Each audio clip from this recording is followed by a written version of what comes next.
primary focus for VFP in 2010 is exposing the cost of war. We are delighted to honor Ben Cohen. Ben Cohen has been beating the drum for years with his own wit, inventiveness, and commitment to peace and justice. Perhaps the best criterion on which to judge Ben's appropriateness for this VFP award is his willingness to put his money where his mouth is. He personally funded the launch of both Business Leaders for Sensible Responsibility and True Majority, two groups which have attracted mainstream media attention with their activities and their published logic. Who wrote this?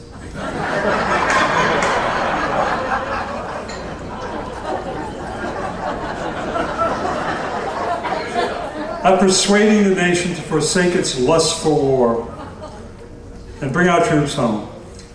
Ben has made countless personal presentations exposing war's costs to groups all over America using dramatic demonstrations featuring BBs and Oreos. We're about to see this.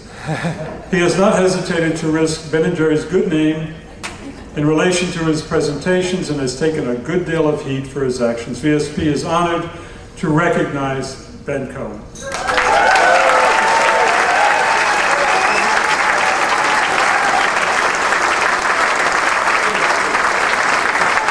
Thank you very much. Thank you. Very, very kind of you.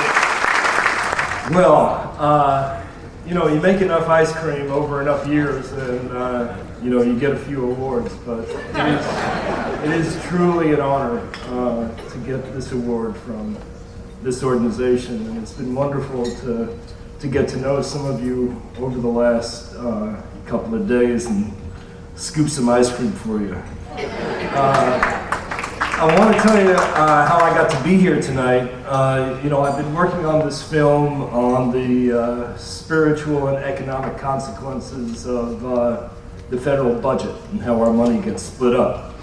And at last year's Common Ground Fair here in Maine, I was walking around with a friend of mine who lives here, and I stumbled across this table that had these great postcards with quotes on them, and it was the VFP table. And I ran into these maniacs, and sure enough, they were pushing this 25th anniversary convention, and I ended up calling up and asking if I could come. You know, I'm not a vet, but would it be okay if I came? And they said, man, not only can you come, but we'll give you an award just for showing up. And I said, wow, these are my kind of people. Yeah, it seems like we've been plowing some of the same ground, and of course this is information that you guys know, but you know, in order to make sense out of the federal budget, I'm really just a dessert guy. And it occurred to me that when you're dealing with things this large and complicated, you really need to deal with it in terms of dessert. And it came to me that the proper dessert to deal with this particular issue is Oreo cookies. And so what I have here under this black cloth is a chart. It's a bar chart where each Oreo cookie equals $10 billion. And what you see here is a stack of 70 Oreo cookies, $700 billion. That is our current Pentagon budget. And what I want to do is show you, in comparison to that, how much the federal government is spending on some of these other areas. On education K-12, government spends 4.5 Oreos, $45 billion. On world hunger, the government spends 3 Oreos. On veterans health care, the government spends 5 Oreos. On energy independence, we spend half an Oreo. On job training, we spend another half an Oreo.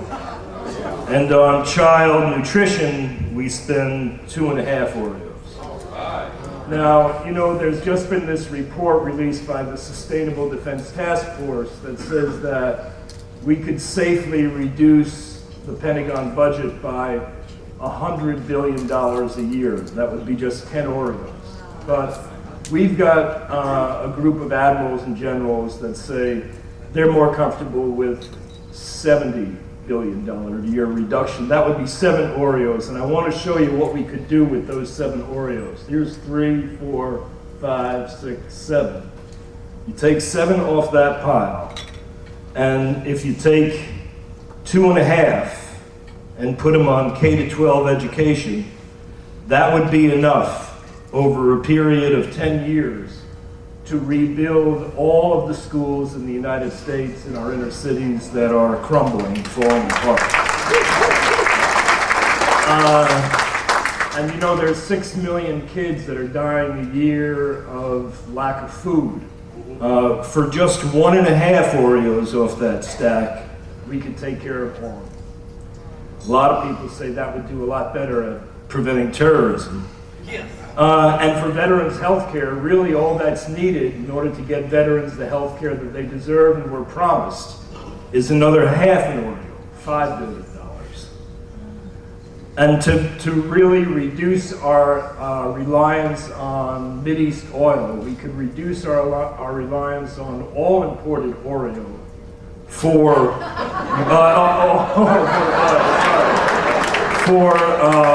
1 Oreo a year over a period of 10 years.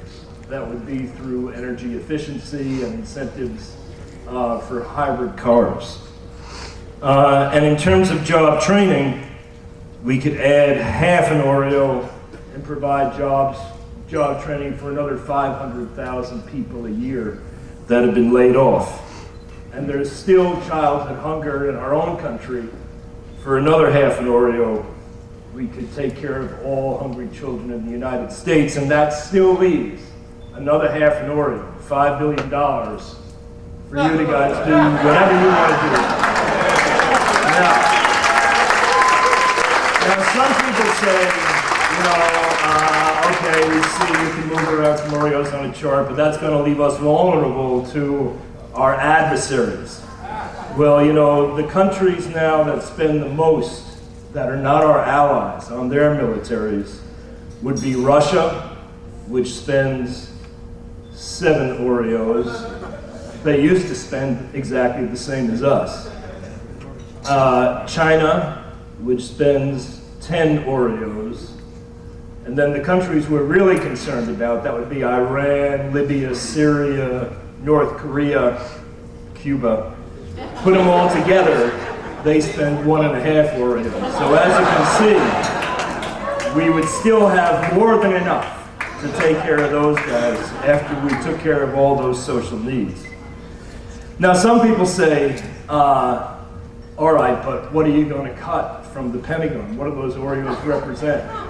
Well, you guys know, of course, but I want to give you just one illustration. And this is an audio illustration. I want to kind of give you a demonstration of what we get for the $20 billion a year that we spend on our nuclear arsenal. And what I'm going to do is I'm going to drop some BBs in this container. Here's one BB. That represents the equivalent of 15 bombs the size of which blew up Hiroshima. Now I'm going to drop in 6 BBs. That would be enough nuclear weapons to blow up all of Russia. And now I'm going to put in the amount of BBs that represents our total nuclear arsenal.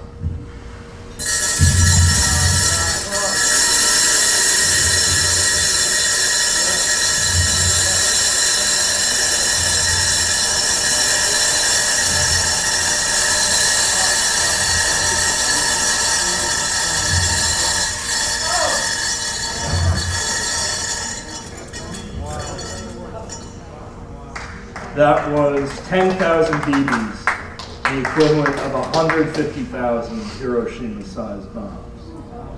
Now, to some people hear that demonstration, they're a little depressed.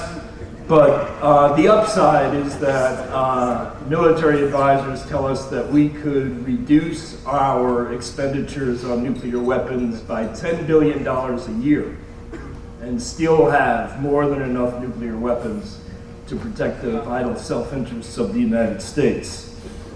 And you know, you come to a conference like this and there's a whole lot of talk. Right now, there is the New START nuclear reduction treaty that's going to be voted on in Congress in the next month or two.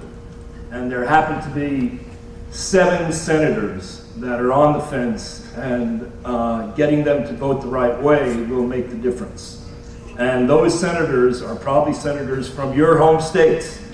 Both senators from Maine, Senator Brown from Massachusetts, Lemieux from Florida, Voinovich from Ohio, Grassley from Iowa, and Bond from Montana. So if you're looking to actually do anything right now, that would be the thing to do, is to get in touch with those guys and try to get them to vote right. Our country, the last remaining superpower on earth, needs to learn to measure its strength, not in terms of how many people we can kill, but in terms of how many people we can feed, clothe, house, and care. Thank you very much.